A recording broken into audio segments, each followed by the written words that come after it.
আসসালামু আলাইকুম। কেমন আছেন সবাই? আশা করি ভালো আছেন। আমি ভালো আছি আলহামদুলিল্লাহ। এত কষ্ট এত সাধনার পরে একটা রাস্তা নিয়েছিলাম, আর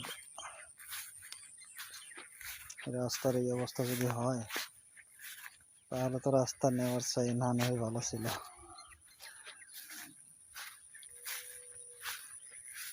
দেখেন না কি অবস্থা রাস্তার। আমাদের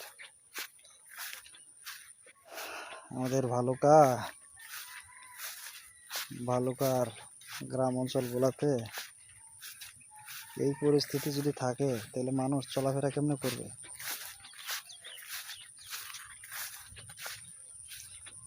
এগুলো কারো চোখে পড়ে না, ঠিক আছে?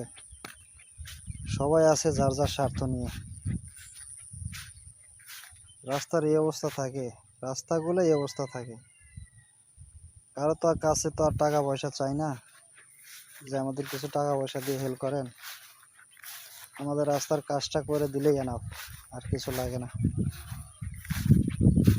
আমরা তো ভোট দিয়ে চেয়ারম্যান, মেম্বার, এমপি এগুলারে ভোট দিই, তো আমরা একটু এরকম ধরনের একটু সুবিধার আশাই, যাতে আমাদের রাস্তাঘাটগুলো একটু চলার মতো ব্যবস্থা করে দেন। সবাই ভিডিওটা একটু বেশি বেশি শেয়ার করে দিবেন, যাতে আমার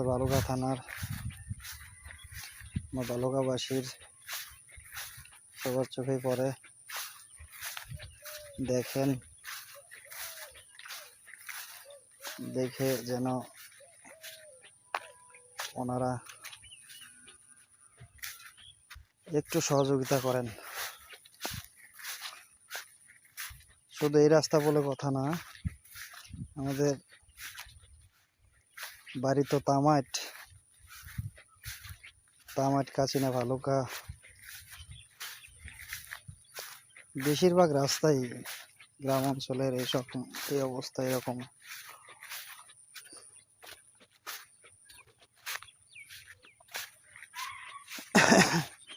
বর্ষাটা আসলেই এরকম হয়ে যায়।